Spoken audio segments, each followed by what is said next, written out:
at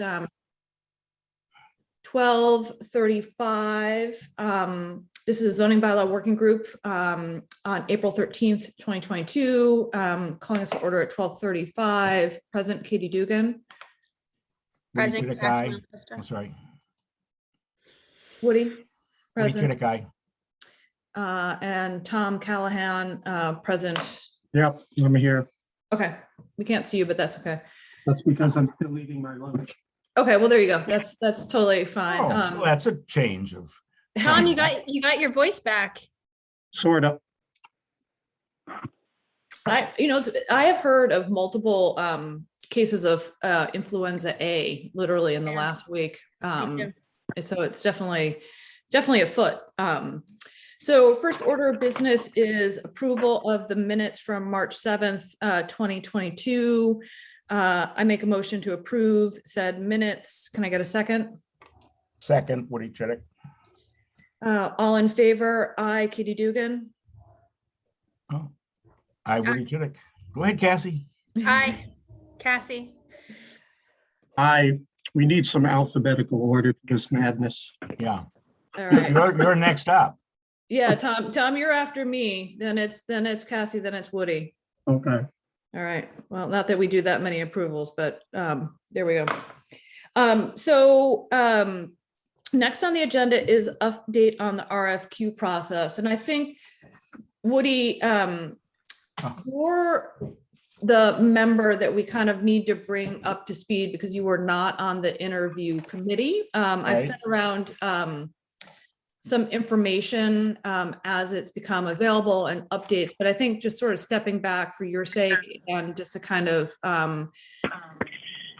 let everybody know where we are in the process. So Stantec was the only bidder. We received their comprehensive response to the proposal, which included their written response plus samples of work product. The interview committee had a chance to review that and discuss that in detail on March 22nd. We came up with kind of our pros and cons and a list of interview questions that we wanted to address at that meeting. In particular, we wanted to make sure that we met some of the staff that had both the land use and the zoning expertise. And so we went back to Stantec to request them to come and interview with us. And we had previously sort of indicated that it was going to be March 28th. As it turned out, one of the women who was the zoning expert was actually not available until the week of April 4th. So we actually interviewed them last Wednesday, April 6th. And we spent probably an hour and a half with them. They had the full team except for their community engagement specialist, Allison LaFleur, who's actually out on maternity leave. But she is slated to work against this project. We spent quite a bit of time with them. We debriefed after the meeting and then agreed that the interview committee wanted to sort of sleep on it. And so we actually met on Monday again for a third time to kind of go through our thinking as to where we were relative to Stantec. And, what I would say in terms of pros is that Stantec had assembled a lot of resources from their side with a range of experience. They were very professional. People that they had on the team ranged from anywhere from 24 years of experience. Probably the average was more around 12. There was one member of the team who was relatively new who only had 3 years experience. My biggest concern was that when they were presenting their individual experience and when they were sort of describing their experience in the response to the RFQ, it felt more like design and form-based code or master plan level recommendations that they were going to be capable of making versus detailed zoning recommendations. Now, that being said, they do have one member of the team, this woman, Erin Purdue, has 24 years of experience, who clearly has the depth, but she's based out of Minneapolis. Her most just interject, Creighton is trying to get on, but he doesn't have a link. Okay. Anyway, continue. Cassandra, can you send that to him? Yep, I'm sending him the link right now. I will let him know. I know I interrupted you. I'm sorry. but- So anyway, so they do have a zoning specialist, Aaron Purdue, 24 years experience. One of the things that we asked for a follow-up was to sort of see the kind of diagnostic that she's produced in the past in terms of zoning. We actually got that on Monday before the meeting, and we sort of did a little bit of a deep dive as to the level of diagnostics that she has produced in the past versus what we had seen in terms of other diagnostics when we were kind of going through the RFQ preparation process. And there's definitely a different level at which they kind of approach the whole process. Cassandra, do you mind giving me screen sharing privileges? Yeah, sure. In terms of concerns, I think bottom line, it felt like the experience of the team relative to the level of zoning expertise that we would want our team members to have, whether it came to community engagement or just general engagement with the working group, was off. And when I went through and kind of did my sort of thinking, I'll share what I came up with, and I circulated this yesterday. We sort of came up with a couple different options as to where we could proceed from here. So I've sort of gone through some of the pros and cons that I listed out here. But that's sort of, again, my view. And then we got down to sort of 4 options. Option A was to proceed with the Stantec bid. Option B was to try and bifurcate the work into just giving Stantec the marketing and community engagement piece and retaining the zoning, more technical work in-house and using town council or KB Law. Option C was proceeding without a consultant. And then option D was sort of refocusing Stantec on 2 areas that will need to get addressed relative to zoning. One is MBTA multifamily and the other is village. And so that was sort of the 4 options we came up with.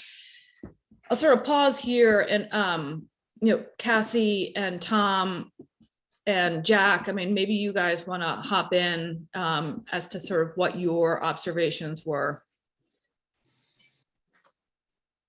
Shall Well, I- go ahead. No, go ahead, Jack. Go.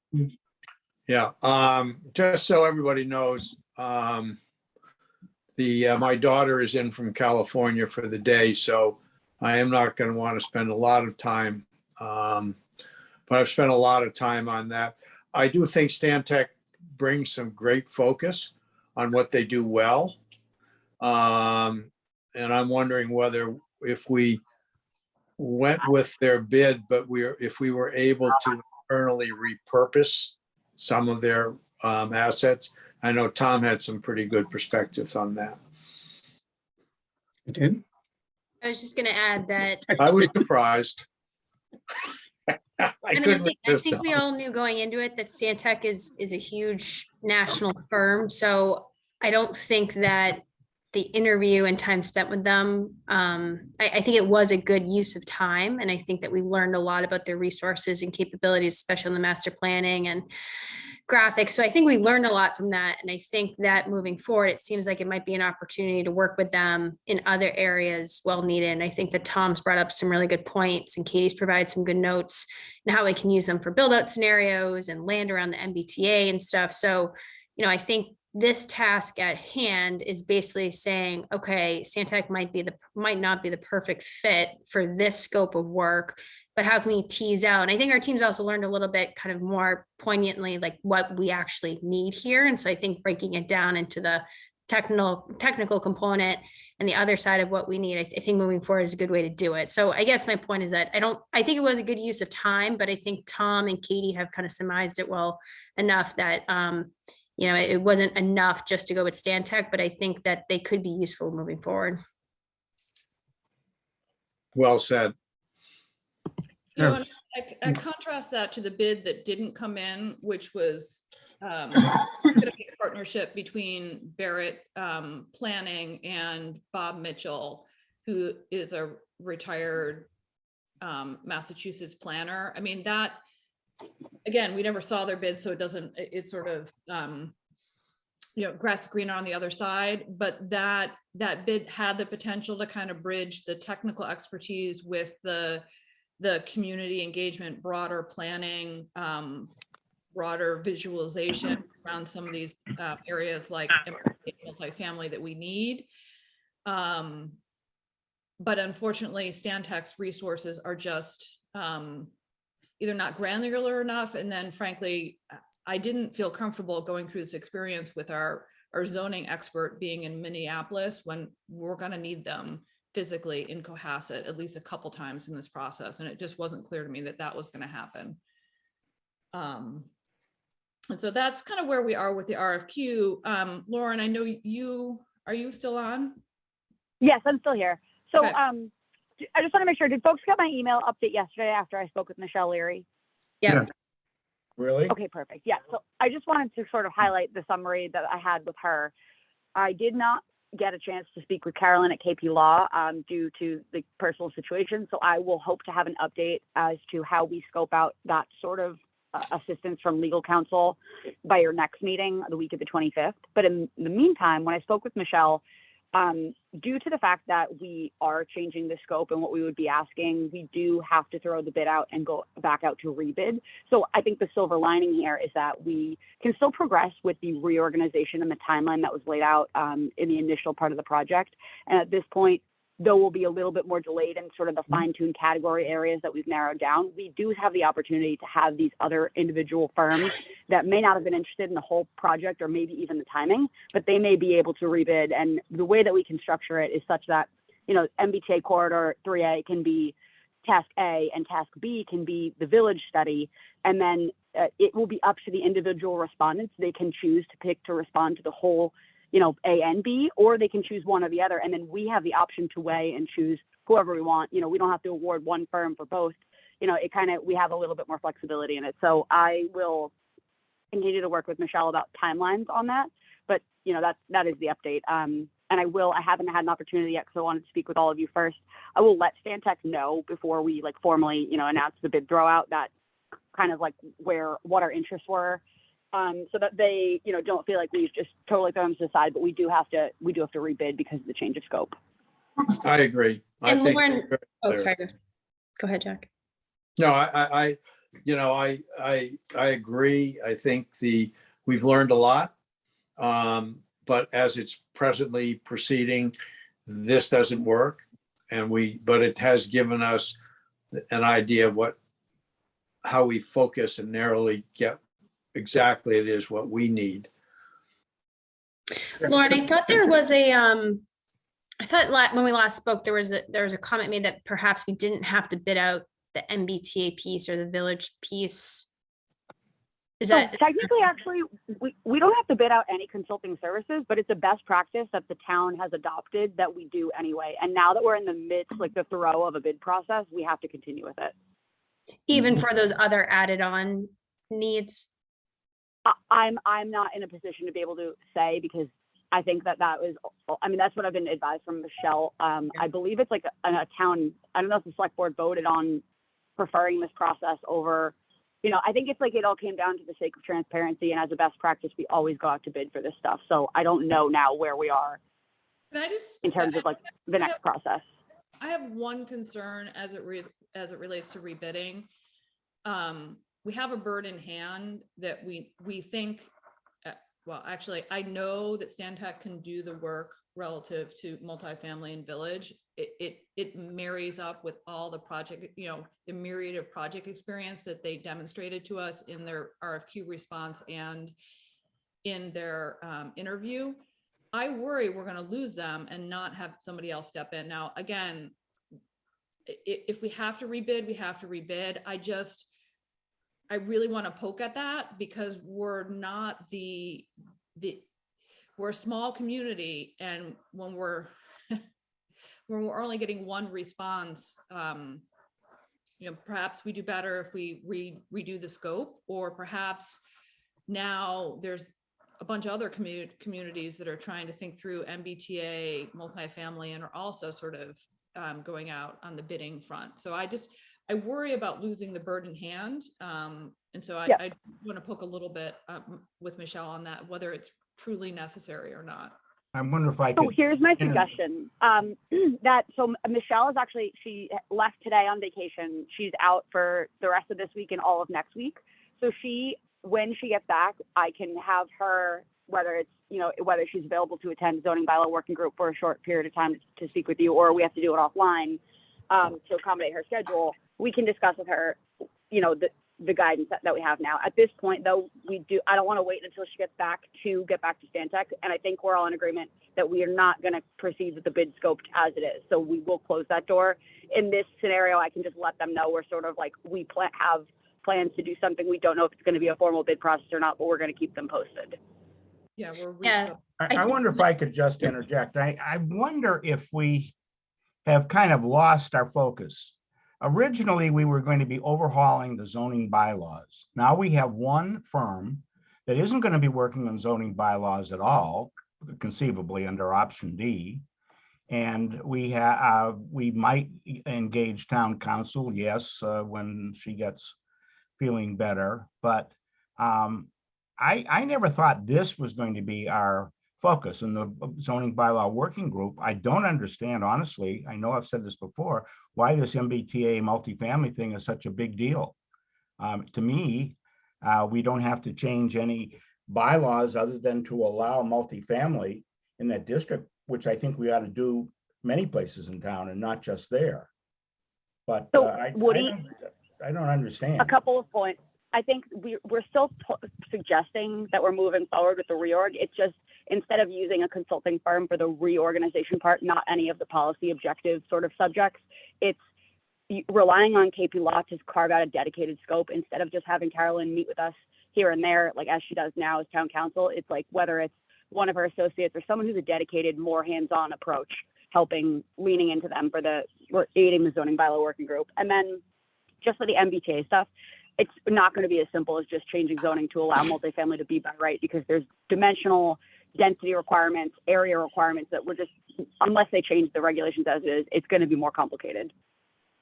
Okay, my reading of the latter was that the proponents are not particularly interested in seeing a district go a mile or a mile and a quarter away from a MBTA station. And so we're between a rock and a hard place. We can draw a circle. We can make it as wide or as broad as they wish, but whatever falls in there is in there, and there's an awful lot of protected open space or other protected uses. Well, So I don't see that we can waive any of that. I think We're Woody not going to has, take the golf course by eminent domain or something, or Wampatuck State Park or the cemetery. But they won't allow us to rezone those parcels unless they're feasibly developable. So those are off the table for our bubble of rezoning. Right. So how big a circle or a oblong or a snake do we draw? Well, I think the issue is that we don't know it, and if we can't comply with that, then we have to expand that circle. So I think having Right. a board that can help us understand the build scenario and what we can do within compliance, and what the alternatives are. Okay. I just don't think Lauren's I've gonna made take my that case. I on. just don't see it as very important. I just wanted to add one thing, Lauren, before we communicate to Stantec. I feel like there should be a strategy there of like how we deliver the message there, and I think it should be put pretty delicately and sensitive, and the onus should be on us to be like, we actually learned a lot from the conversation, and we're going back to the drawing board to redefine our scope. I just, if we only have the bird in the hand, like Katie says, and then we kind of put them off for something, being like, oh, we're not going to use it for this, but we think you could be helpful here. I don't want to steer them away. So I just wonder if we just do that messaging a little bit to them. Okay, do you guys want to volunteer then to craft whatever message you feel Sure. comfortable with? Because I need to get back Unless to I'm, them. unless I'm overthinking that, I just, Yeah. I get worried a little bit with them being like, you know what, never mind, we're out. No, I hear you. I'm happy to proceed how you wish. We need to get back to them in from a staff formal bid process capacity. And Yeah. I don't want to wait until we get back from Michelle. So Katie, does that make sense to you or? Yeah, I think that you and I can maybe touch base tomorrow and write up some bullet points. that we Yeah. can Give to Lauren to communicate. Lauren, I agree. We have to close the loop with them this week. We can't wait while Michelle is out on vacation. But we do want to do it in a way that leaves the door open. And I do think that we learned a lot about both their firm and kind of how our needs are going to match up against more traditional planning services consulting firm. Tom? Yes, I just, with respect to option D there, what are your points about the MBTA thing? I brought some things similar up that I think the state's going to dictate us how this thing is going to get built out, and there isn't a lot of, design recommendations. Yeah, which there's is not what's- a lot of local level. No, and that's what Stan Tech was big on. I agree with Katie. They came in with the big master plan, revitalizing a downtown. They showed us a lot of urban projects, and I agree with all the analysis about that. But I don't care if they want to offer us some thoughts on it, great. The thing that's missing from option D that I still think is critical is build out analyses. When we get to the table of area dimensions and we suggest changes, particularly on the left side of the table where the frontage and setbacks and areas are, we need build out scenarios to justify whatever changes or non-changes we're going to make to the town. So I just want to make sure that gets added into one of the technical things we're looking for a firm like Stan Tech to do. As far as the bylaw, I've always thought from the beginning it's going to be written in-house with our counsel, and we have that capability. We learned the other day from KP that they have a former land court judge who has done bylaw rewrites on their staff. So I think we'll be in good hands in that respect. But I just want to make sure the technical thing of build out analysis is in there from whoever we hire, be it Stan Tech. And the changes to the table are, weeks away, maybe months away from even our committee discussing. So the fact that it might have to go out to rebid is not necessarily an unreasonable delay. We're probably not ready to discuss those yet anyway. But. Well, I think So- the build out So analysis- Tom, you would agree with kind of Woody's analysis, which I agree with, which is the nuts and bolts of some of the rewriting the things is better done in-house by our existing law. Yeah, like I said, well, Okay. I don't know I if I agree. haven't made it clear. I didn't want to be insulting, but they are not capable of writing a Massachusetts zoning bylaw, in my opinion. They don't have the expertise on staff. So I'm not worried about that because we And we have all the agree. expertise. We have the expertise on staff. But, and again, I think I said in our meeting the other day is that I didn't know we were looking to revisit the village bylaw, but if we are, that's fine. That doesn't mean we can't. And if they can help us look at the MBTA problem and what's going on with the village and perhaps the harbor, that's great. I'll welcome their input, but the build out What is going on analysis, with the village? huh? What is going on with the village? that Nothing. you- It's just that we have a bylaw for mixed use and it's somewhat laid dormant for 15 years. Now, all of a sudden we're getting activity. So to me, the horse is almost out of the barn about Well, it, but be that as it may. This I village, might- is the my village emphasis- mentioned my- because it's mixed use, or is the village, are there other issues? Woody, I honestly, even though it was a couple of days ago, I don't even know why it came up, but I So don't, can I add to I that? don't Because the care. I village- don't care if Stan Tech gives us some thoughts on the MBTA issue or how the village is being developed. But the key thing for me is the technical stuff none of us nor KP can provide, which is build out analysis for any dimensional changes that we might propose. And I just think that should be the lead thing that we're looking for. Can I speak to the village piece? That's a good point. Yes, I think yeah, the village pieces, there's sort of there's two reasons it's. Ted. So Lauren, why don't you go Yeah, ahead? so I just want to speak to the village thing. So the village economic vibrancy, trying to help certain businesses, it is a goal. I mean, maybe it's not a directly priority goal, but it's something that we discuss in our plans. We've gotten a lot of asks through the Elm Street Corridor project, people asking, when are we going to look at the village? Parking in the village is an issue. People are, we have over by the James Brook area, over on the other side of the train tracks, there's every time there's development in that neighborhood, there's a concern over the clash of residential boundary to the commercial district. So I think that there's a lot of opportunity. There's enough attention and people asking, when are you going to look at X in the village? And we have money set aside. Chris Senior, through some whatever discussion with our legislators, got a $50,000 earmark from the state budget that I've been working with the state to secure the money for. We have to spend it before 2026, and it's earmarked for village economic growth study. So it's like, we have the money set aside for this. We know there's at least some level of interest. And the village bylaw, as fine as it is, it also hasn't been looked at in 15 years. Maybe zoning recommendations come out of this. Maybe it's just parking. I'm not sure, but I think why not look at it comprehensively while we have the resources and some level of interest in it? Like, Okay. look at it, package it all together and take a look at it. No disagreement there, but it hasn't been a focus of this group yet as a discussion Not from a been a zoning perspective. I get the economic development part, but that's a little separate from zoning, but I'll say maybe this again, I group just is want a like third parent thing of in this. there, that's all.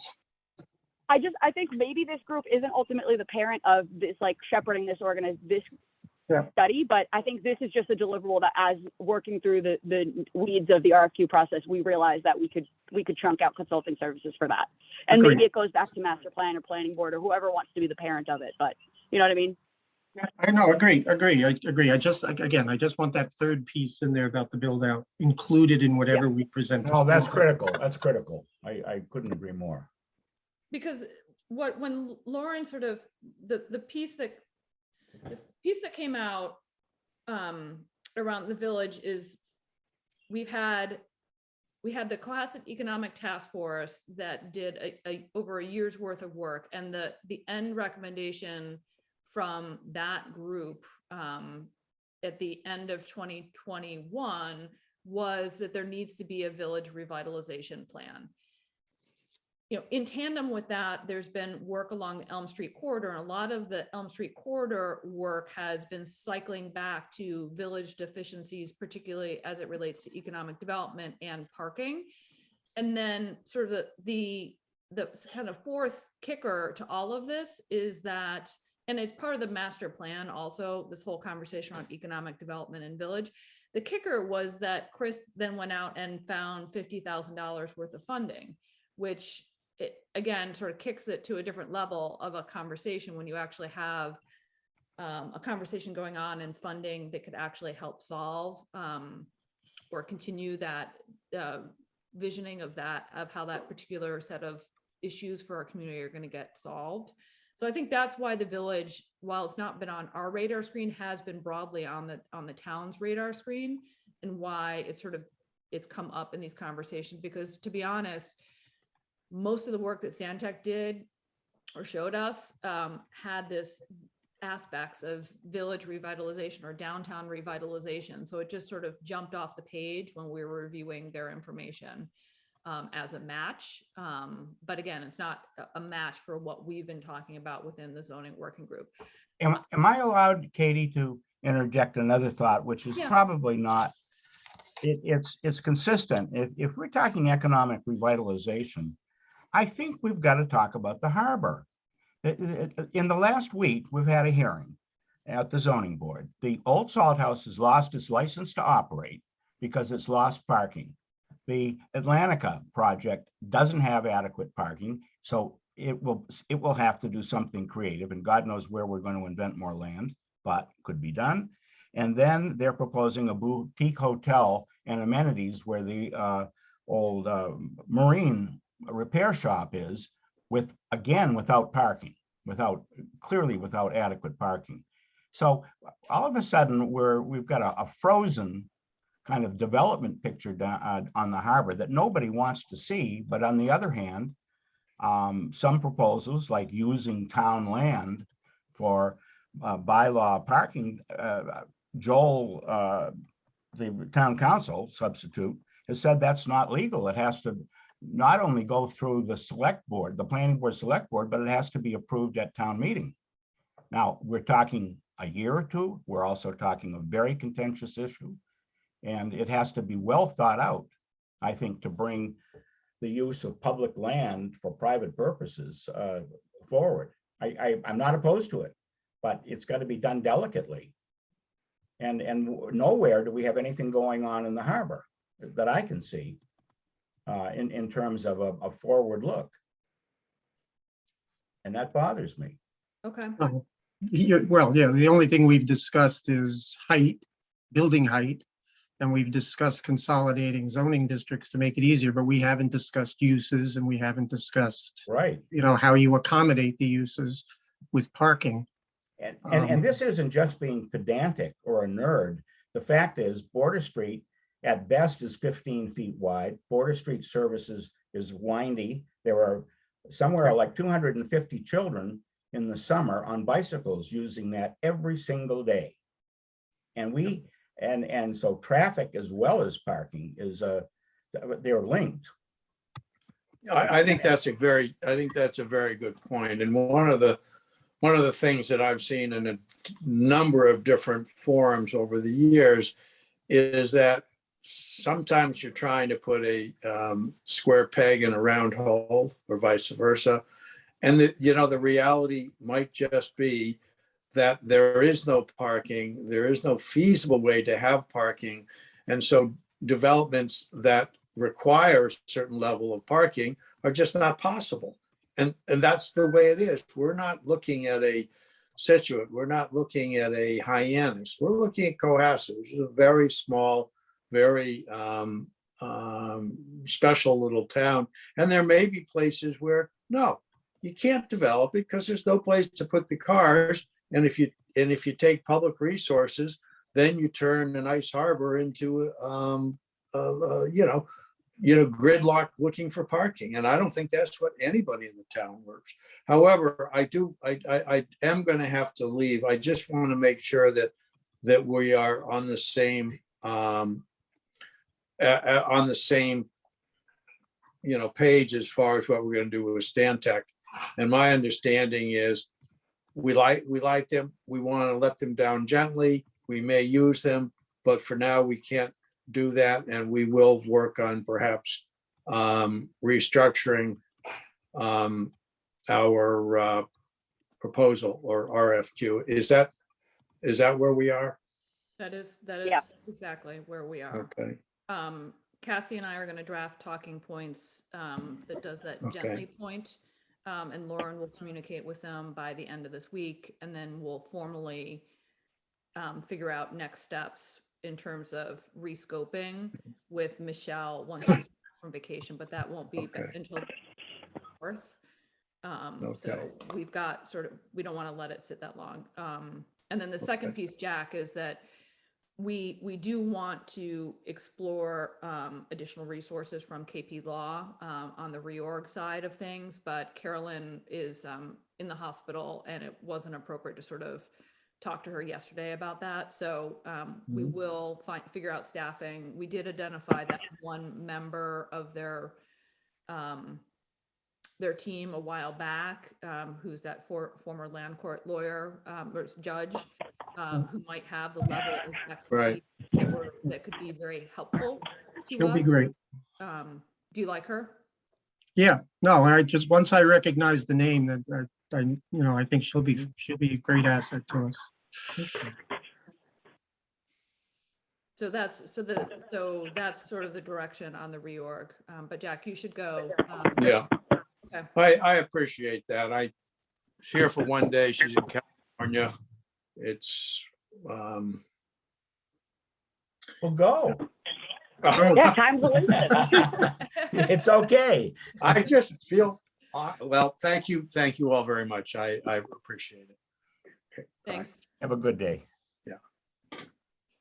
Woody, just so you get a sense of what we saw, because I want to make sure that we're throwing a lot at you, and I recognize that. So feel I mean, please pepper us with questions.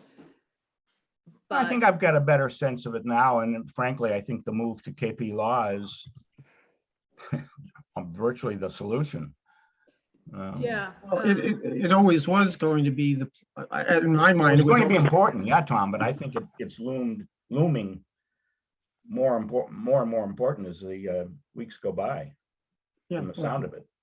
well, and I think part of it for me was that is going through this process with other consulting firms is just figuring out what well, we only had one bid, but the deficits of that firm versus our needs, there was just a disconnect. So just so that you sort of see, this is a sample of a diagnostic that Stantec did. It's for Brooklyn Park, so obviously not Oh, it looks completely like that. comparable, but trying to get to so they're this is sort of their summary of their key findings about the zoning changes that we're going to need to happen in this community. So it's very sort of high level procedures, organization, maintenance. Then it goes on to begin to address some of the policy considerations.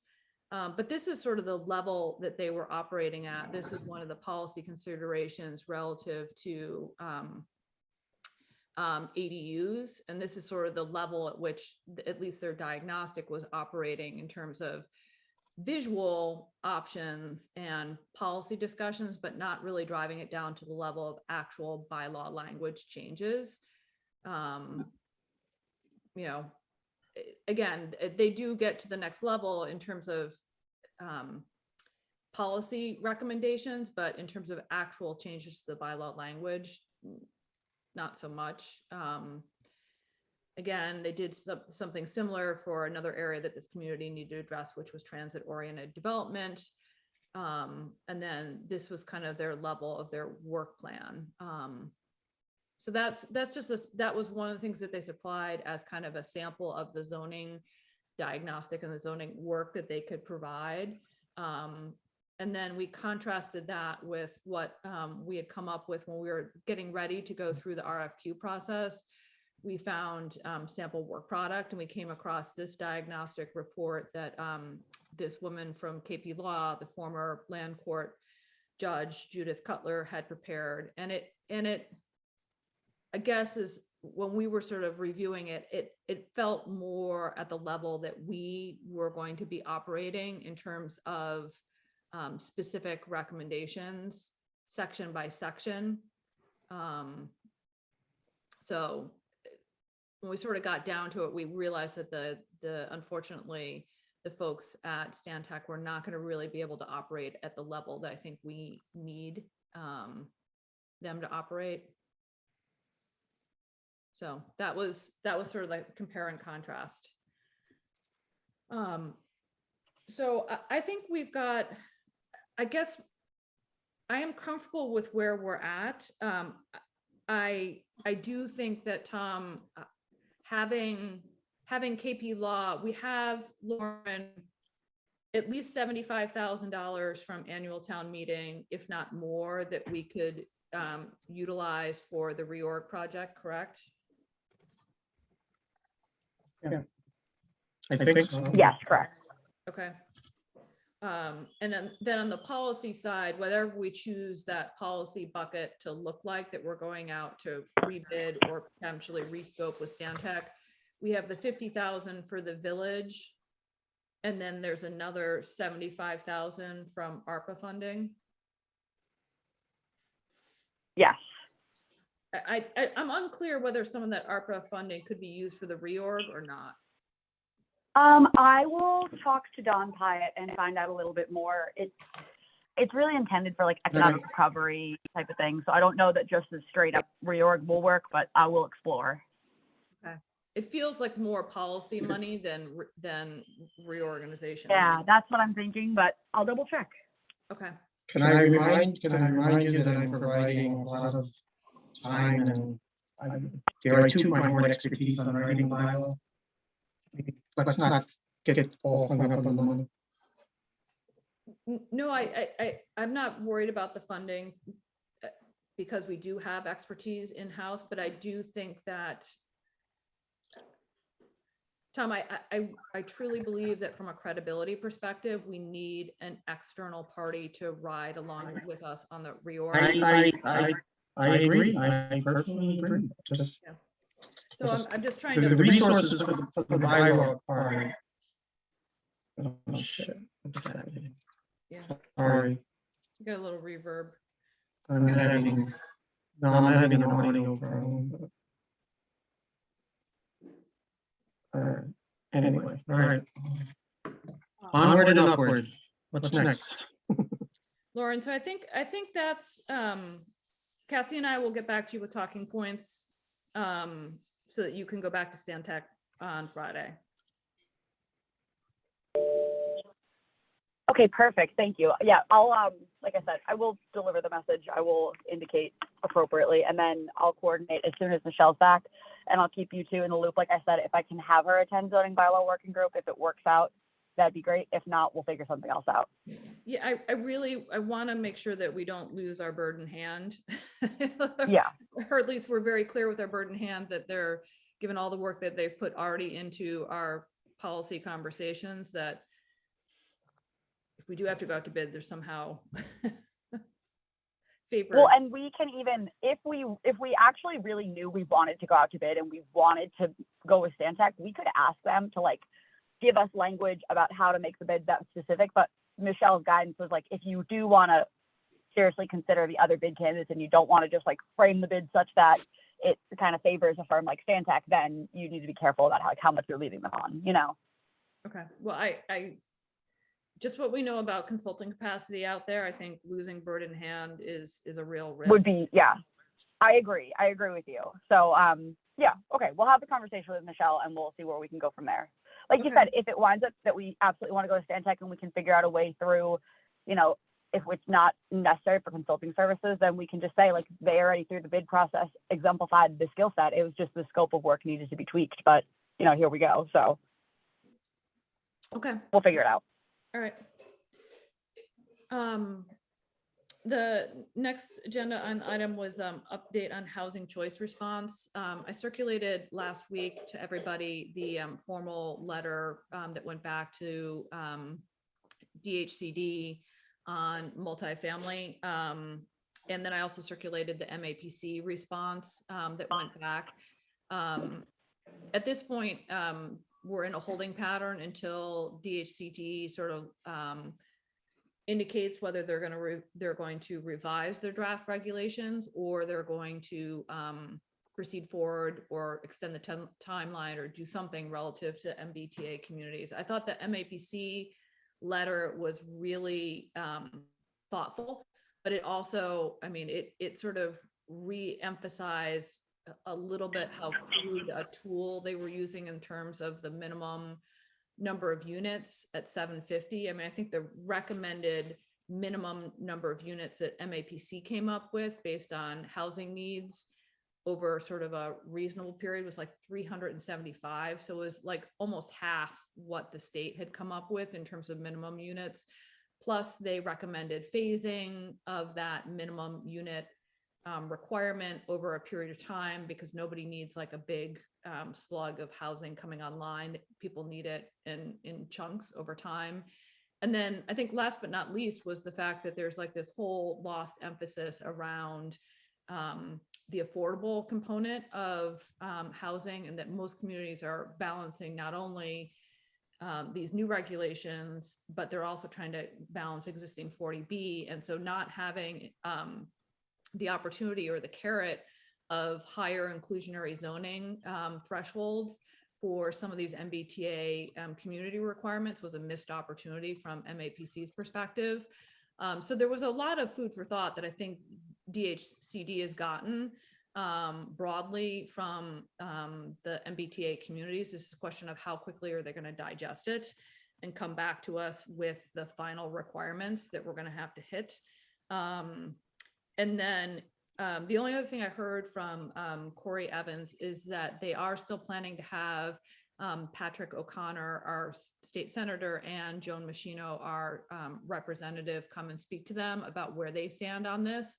And I don't know they don't know the exact date, but they're hoping that it'll be an April meeting. So I'll let folks know. I'm very curious to sort of hear what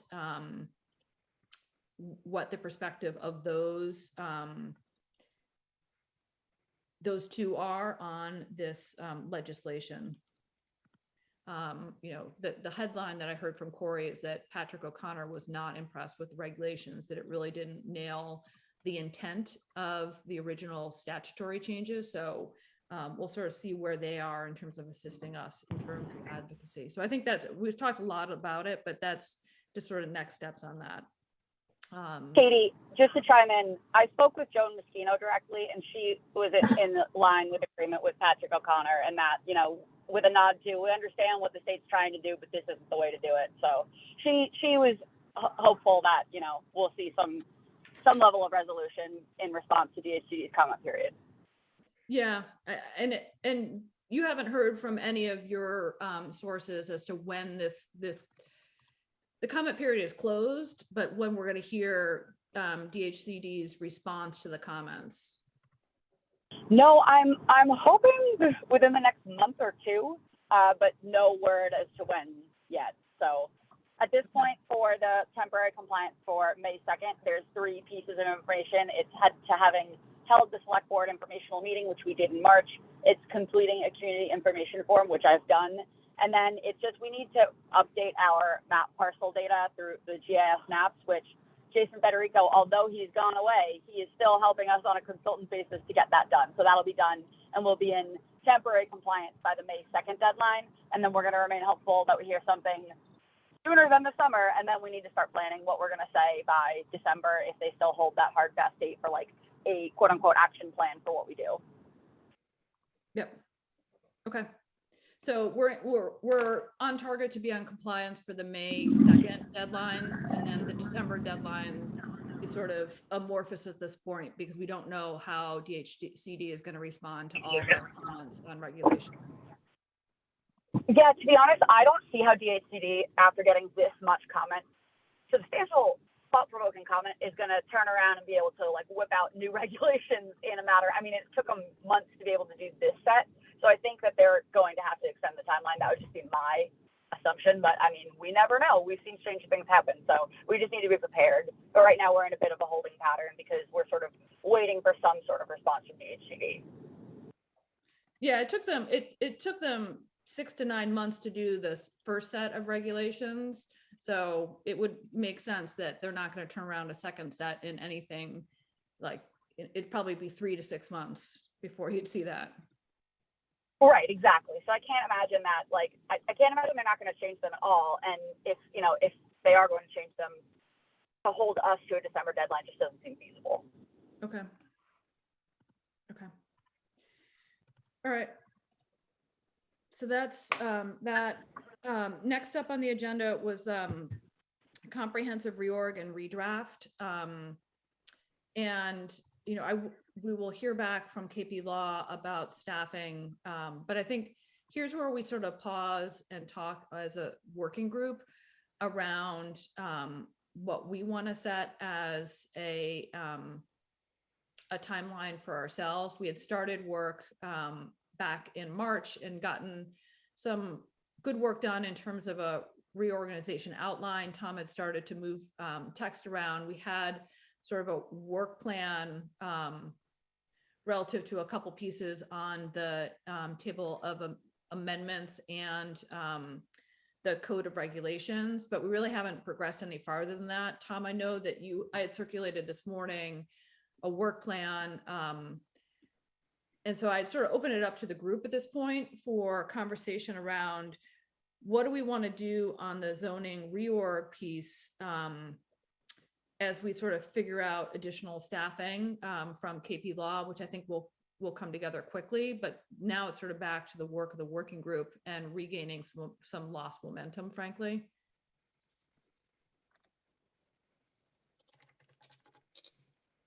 May I? Yeah. So if you saw the timeline, it's a variation of something I originally wrote in November. Am I the only one getting a lot of reverb on Tom, or? No? I'm getting reverb on my end, but it's, Okay, it sounds like you're Yeah, agreed. underwater, but that's okay. yeah, I can understand you, Tom. It's just, it's a little wobbly. Well, all right, maybe my voice is still feeling the effects of the cold.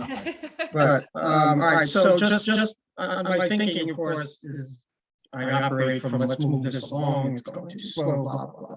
But last November, I had come up with a proposed schedule, and I don't recall if they circulated about how we discuss the substance of the bylaw in pieces. And so I revised that for what you were circulated to you today. The reorganization, I'm assuming at this point that our reorganization into whatever it is at the moment, 10 articles, it possibly would be reduced to 9, is kind of the direction we're going. Simply moving around our existing sections of the bylaw into just a new format doesn't cure the bigger problems, which is that it's an organizational mess, there's definitions all over the place, there's procedures all over the place, blah, blah, blah.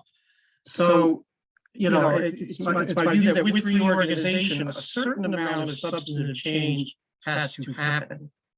And I mean, subject to, perhaps an expert says, well, we got to rethink the village and maybe change a lot of zoning in the village, change a lot of zoning in the harbor.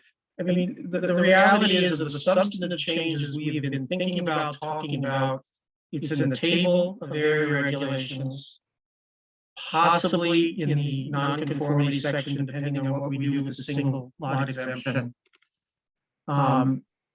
Those things are the really deep dive stuff where we need technical data, build out analyses. It can all come at the end. But I think with reorganizing into a new format needs to come some of the lesser controversial things, but certainly changes to definitions, changes to any districts or consolidation of districts if we're going to do that. And all I'm suggesting is consolidation of the harbor districts and the 3A districts, not changing the residential district boundaries or at all. And with changes to definitions is tied inextricably with the use table, because that describes a lot of uses and has a lot of words that need definition. And so I think reorganizing it into new format, changes to definitions, the districts and the uses all need to come together as a package as the giant step 1. The step 2, the giant step 2 will be the table of dimensional regulations. It can be, in the interim, integrated into the new organizational format. It can be amended to deal with definitional changes, but the substance of the dimensional requirements, the numbers, don't need to change right away. But it's a giant 2-step process, and then there might be an interim process between the two. Are we going to change the sign regulations in light of what we're discussing in the harbor? Are we going to make some substantive changes to the parking regulations? We haven't discussed if we would up to this point, but we may be being pushed in that direction because of the reality of what's going on in the harbor and the village. But that's how I look at it all. And so, in the articles, the way I've outlined this is probably going from easy to hard, simple discussions or short discussions versus the longer ones that'll be at the end, which is the non-conformity, the single lot exemption, and then the dimensional table. The uses will look like a substantial change, but really isn't. It's just really it's a reorganization of the endless laundry list of things we have, and simplifying it so we avoid the problem that what was the dog kennel? What's her name's place on 3A, Woody? Crazy Paws. Yeah, you had to go through special legislation to get it fixed because of our crazy laundry list of uses the way it's written. So that's how I look at approaching it, and so I, putting out this schedule in what low-hanging fruit first, and then moving on. in the article, one of the organization, I talked out of the 580 Jerusalem Road thing, I was just so pissed that the zoning board and the planning board don't have the independent ability to fine like Concom does. And situations that I thought screened out for that, and all we can do is recommend to John to do it. Carolyn, what's her name? The attorney before us. Murray. Yeah, she told us I didn't think so. I didn't think so in the rate where you read the state statute. Carolyn has affirmed that. So there's no debate about enforcement. So really, there's not a lot of substantive change to what is our current Article 12. Other than what I'm suggesting is user-friendly rewording of it. But so, I think there are things here that aren't controversial on the reorganization that we can get into. And then if we are, set on a format and the language, we're handing it off to KP Law. They're the ones who are going to make sure we're in line with updated case law, anything else that, we hear or myself are not aware of, and we can move on with that. And then in terms of presenting it to the public, it's going to be hard to present the whole thing at once, but we could break up this first part, the what I would just call the reorganization and administrative and housekeeping changes with very little substance in one forum, and then in the other forum deal with the public on single lot exemption and the dimensional changes. And with respect to that particular presentation, I think we should approach it as not telling them this is what we want to do, and this is what we're going to, making it like a town meeting when there's a proposal and that's it. I really think we should use a forum to get the public's feedback, explain to them the single lot exemption problem, explain to them what possible choices there are with frontage changes, with house size changes, height changes, and lay it out to them and get some feedback from people in a forum and an exchange of ideas that you can't simply do at a town meeting or a board meeting.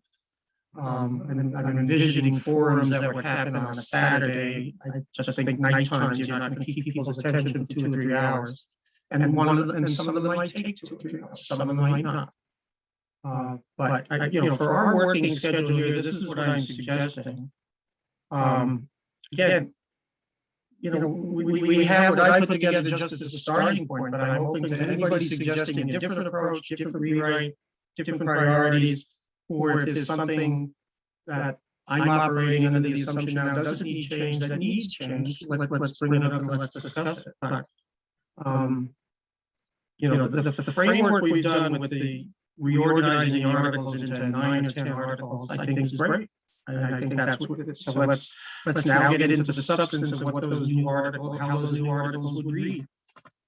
And so this is what I suggest, starting with the next meeting. And any suggested text, again, I have all that on my computer. I can circulate that so we know what we're discussing from. And again, I wish hope alternative ideas would come up, and I'm not the only one writing stuff. So I'm not intending to be. Tom, I have only one concern, and I applaud and agree with your desire to get on with it and not screw around for another 2 years. There's no question. But I'm reluctant to embark on even meeting one without KP Law formally engaged as our right arm and probably left arm in the event that there were some substantive changes. We had made some changes and find out that they're not effective or. I agree. Okay. So I would start the process when KP Law is on board, and it sounds like Santec is not very important to this outline. No, I think that I don't care how we do it, whether we have Carolyn or somebody else from her firm at our meeting, or if we decide on a course of action and submit it to them before we vote and move on to the next item. I don't care, but I have always anticipated that they would be signing off on whatever we come up with, and and or helping us write what we come up with. Again, mine is just a draft and an idea. At this point, it's not gospel, so. Yeah, okay. Tom, Yeah, I just, Go ahead, sorry. Lauren. I was just gonna say, I haven't had time to fully digest Tom's plan, but I will take a look at it. I would just suggest in terms of like organizing forums that we just do it in a collective fashion and just plan. I mean, if we even think about tackling this like panelist style, similar to how the harbor forums are being done, where it's like you bring in, you know, it's like it could be a panelist where it's like it's more of like a live discussion instead of like a town meeting preaching style of format. I think that might be better received, and we could have open-ended Q&A. Like that's the kind of style that I would suggest. And I don't know if that's what you've put forth yet, but you know, I'll tell you what I envision. Again, it depends on how many people do you think will be interested enough to attend. If we got numbers like a town meeting, like 100 plus, I think, yes, it's in one of the auditoriums.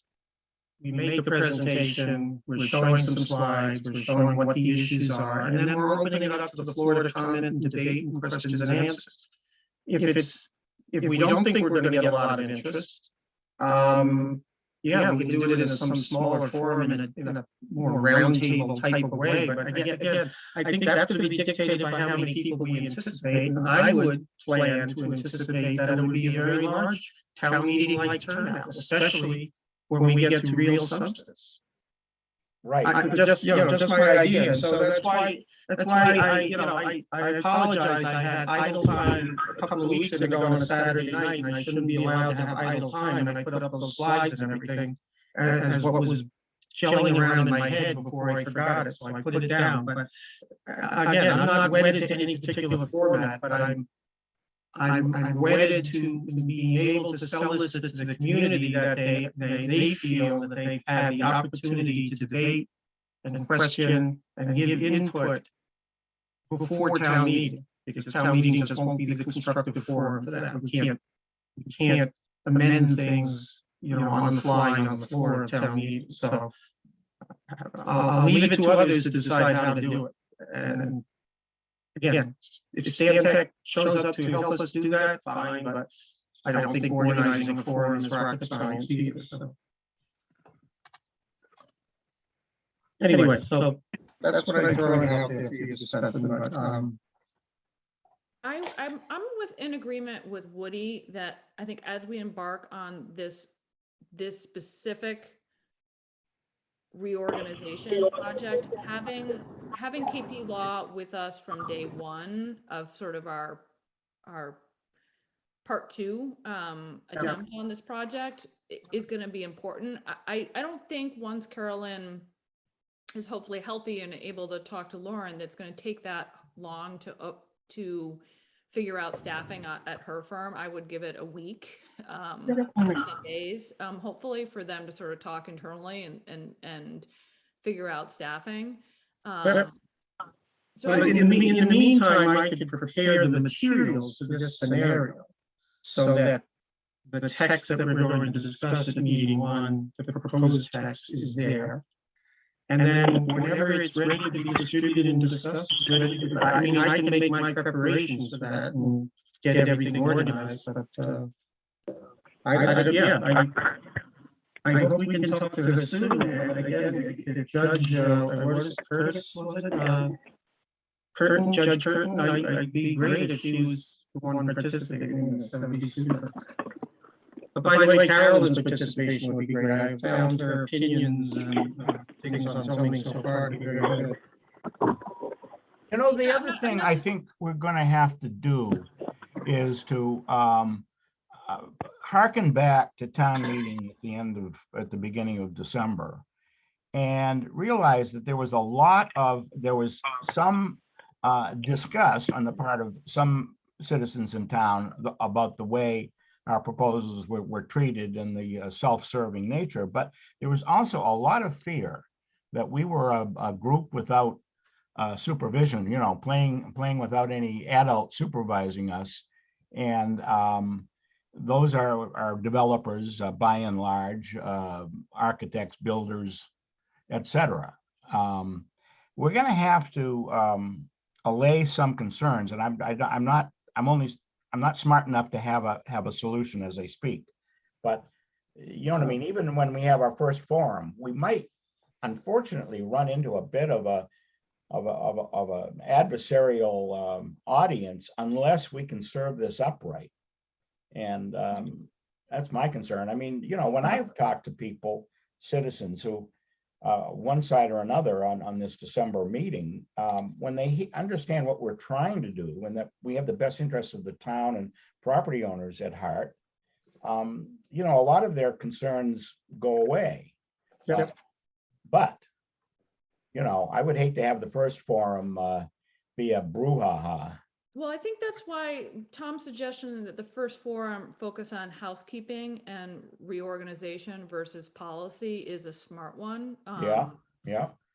And And look at the slides, by the way, because I particularly wanted to focus on history and framework so that they know we're not coming out of left field, that we're operating within a state statutory and case law framework, that we're working within a history that Cohasset has made some substantive decisions that are different than other communities. Again, a lot of it is going to depend on who presents. But Tom, you also brought up an important point, and I think it's valid, and that is that I think this is what you brought up.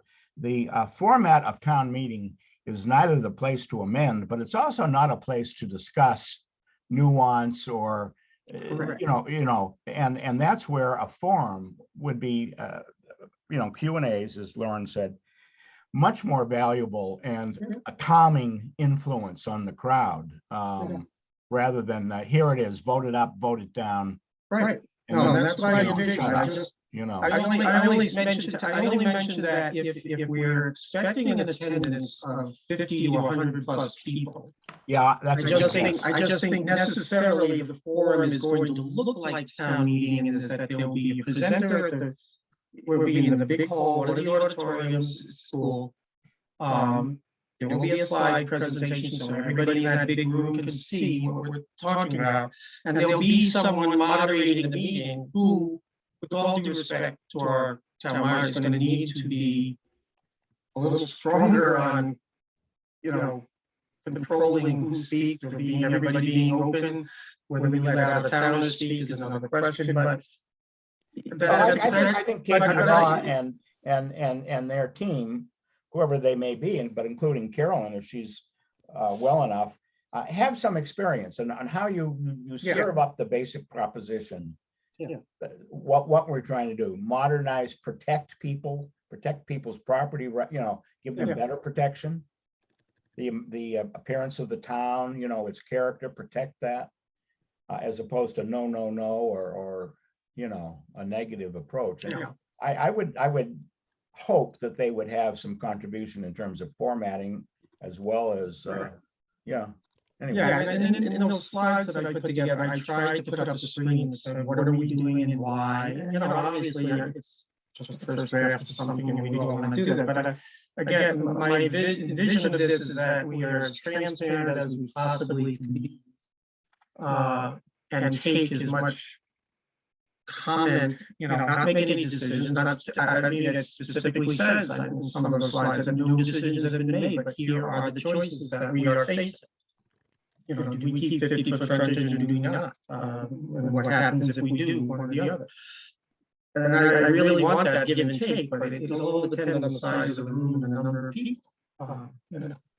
Well, we may actually not have a good answer to that until we're in the room.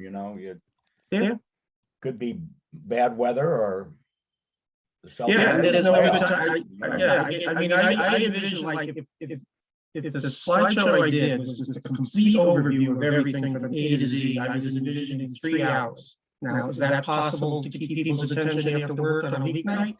No, but at the same time, Saturday has all kinds of conflict, especially with younger people in this community with sports and everything else, to get Saturday. We've had Saturday town meetings where we couldn't need a quorum because of that. It was a nice day. So no day we pick is going to be ideal. We're just going to have to do it. If we can break it into the 2 forums where maybe we're only going an hour. You know, Well, what if we, to Tom's point, what if we have public forum number 1, but part A and part B, and really do the same dog and pony show twice to capture, the people who couldn't make the first one, but might have a strong point of view. I just don't want people out there sniping at us. Part 1A and then, Well, I mean, two different sessions, call Yeah, it whatever two- you two- want. Well, yeah, to that, we set up a weeknight session and a Saturday session. And Yeah, and say we've done 2 forums for each of these topics. I mean, goodness sake, what more could, And then they'll would be you like us to do? Yeah, they'll be taped and everybody will be able to watch reruns and all that stuff. But, in terms of the scheduling as well, I think we're shooting for this first piece to possibly to present at a special town meeting in the winter. So again, my sense of urgency of moving this along, but there's plenty of time to do that. There is plenty of time to do that right now. Because everything there through meeting 6, I don't think is overwhelmingly a lot for people to absorb. I think the biggest discussion you'll have is explaining to people why we're simplifying uses and what does that substantively mean compared to what we have today. As far as the districts, I really think the consolidations that we talked about in the harbor and the consolidation of 3A is a no-brainer. And the state thing with the housing is kind of forcing consolidation because it's going to take over 2 districts, by the way, but that 2 little mini districts exist on 3A. But that's the other thing, and how we are going to craft this MBTA district would come into that discussion in Article 3 about the districts, because we would have to create it. We could postpone that creation to the future. It depends on the timeline, the gun that the state puts to our head about creating it, but we could do it as early as that time.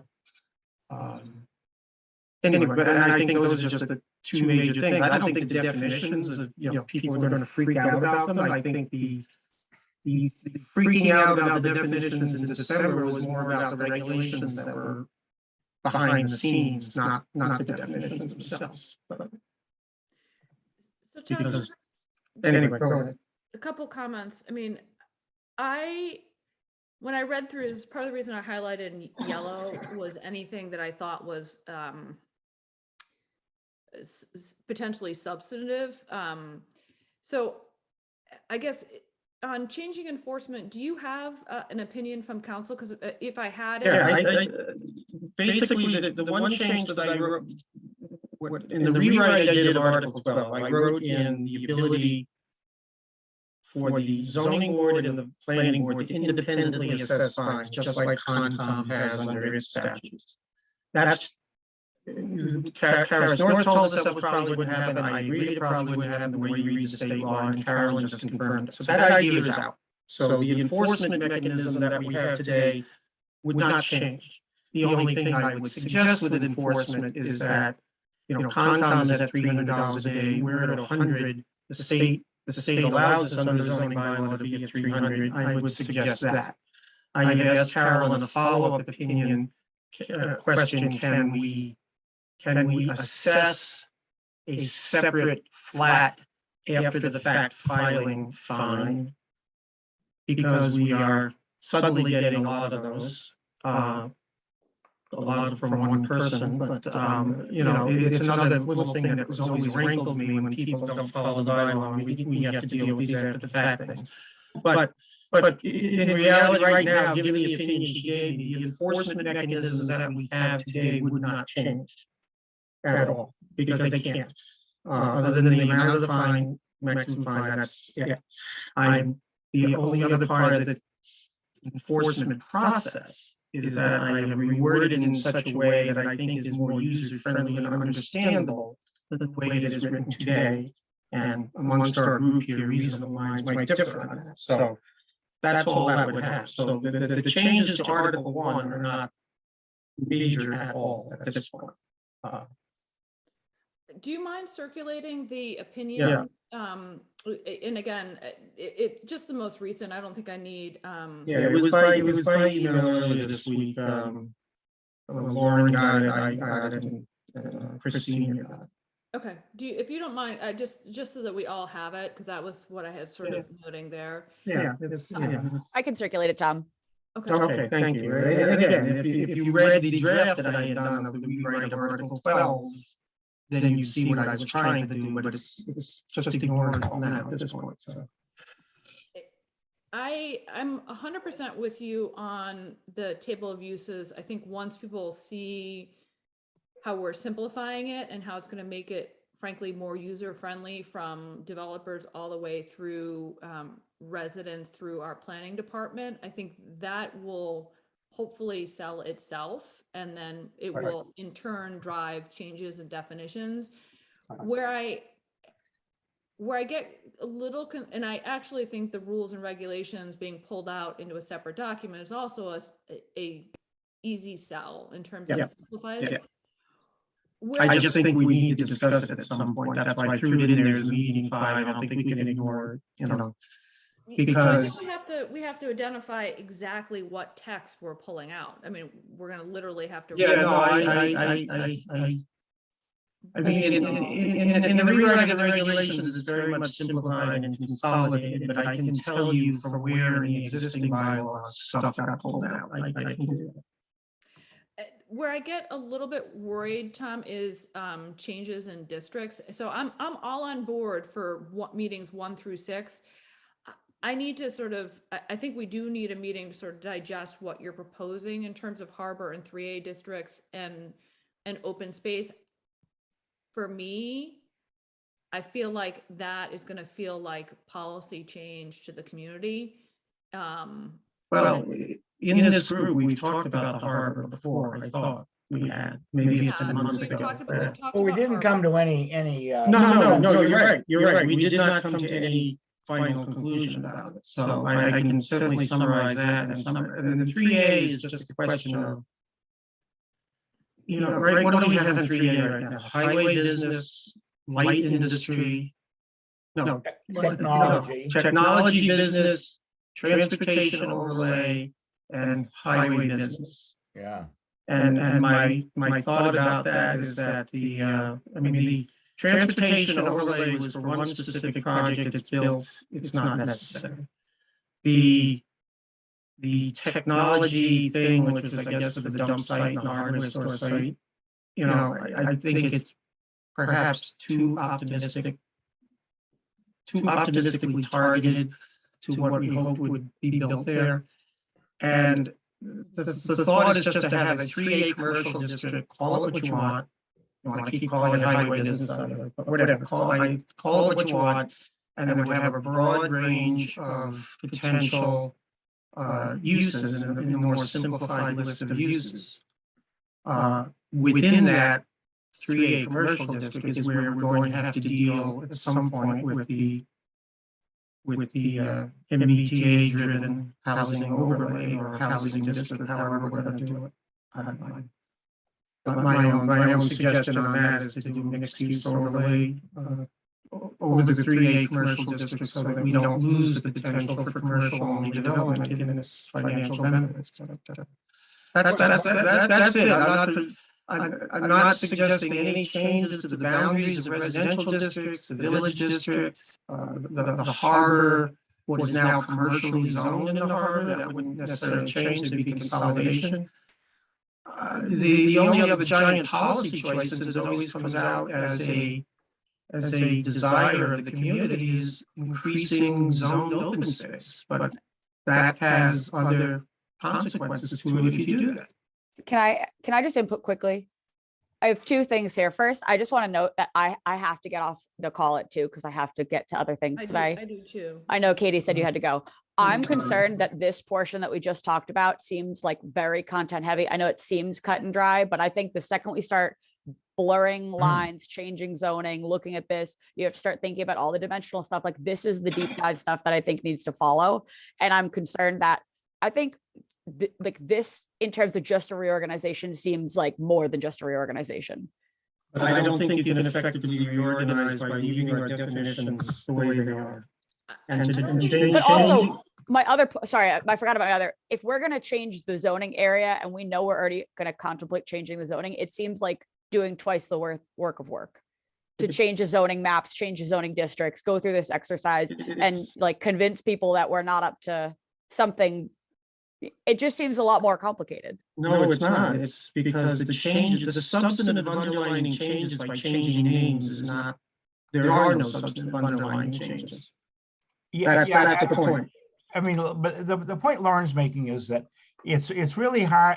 We haven't been able to cross this bridge yet. We haven't had the discussion. I think if it starts to look, Lauren, like a policy change, we take a step back and have a slightly different strategy than if this is just a name change. And I just think in terms of the trust of the community, like I understand Tom's chomping at the bit to do this, but we don't really have a success, like a big success story yet from this group. We need to do this appropriately. And I think that people are concerned. I even brought up today in my Affordable Housing Trust meeting, the question brought under 48-hour notice, is there zoning coming forward to limit development? And should we be concerned about how this impacts affordable housing? And I was like, I'm a little perplexed by this question, but let me answer that. There's nothing going to town meeting right now. This may have been a reference point to something that happened at special town meeting, but I can confirm this.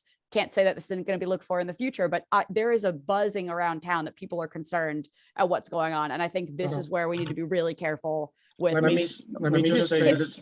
I get it. Let me say this about that. We talked about, that we talked about affordable housing in this committee, and having that as one of our objectives, number one. Number two, have people just freaking call and ask a question if they got a question, and they'll get a straight answer. And the third thing is that all I'm suggesting here is to start discussing this. We keep kicking the can down the road. When are we going to start to talk substance? If the boundaries is something that can be moved down the list for discussion, fine. I think it's inextricably tied to changes in definition, so they kind of got to go together. But be that as it may, make it meeting 4, 5, 6. I don't care, but we need a schedule to start discussing this stuff. We keep kicking the can down the road and avoiding actually making decisions on substance or at least recommendations. A lot of this is going to take multiple meetings. Right. I get it, but let's get started. That's all I'm asking. So these can happen, but if you're looking for a timeline deliverable to reorganize the bylaw, let's stop with content policy changes. Let's reorganize. And if it doesn't make sense for a little while, that's fine. We know we're going to address it. It doesn't make sense as it is right now. Let's make a cleaner document that can be used and is cleaned up to the extent possible. That's not going to be contentious, because the second we marry contentious with this project, it's dead in the water. It's dead. That's why, but Lauren, are you reacting to meeting 2, or are you reacting to districts and boundaries, or are you reacting to definitions and uses?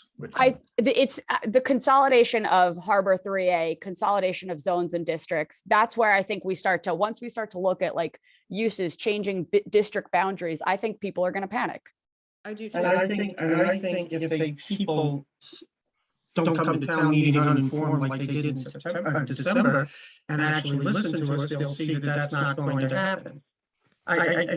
We can't avoid contentiousness here, and if we're afraid of being, we can ameliorate it. We can. Yes, we can, and I'm saying we can by intelligent explanation of this.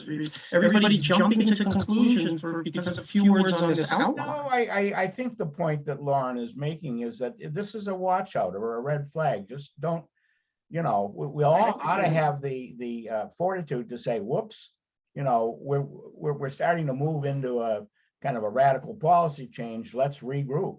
That's all. This is what we were looking for consultant assistance with. And that's why I'm concerned that we're treading into it. Like we didn't get the consultant on board that we need.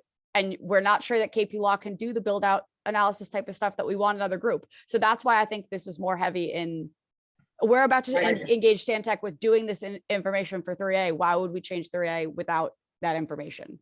I just think you have to play devil's advocate. What is the community? The community already does not trust this group, thinks they're anti-development. The second you start changing district boundary lines, they're going to say, I am not,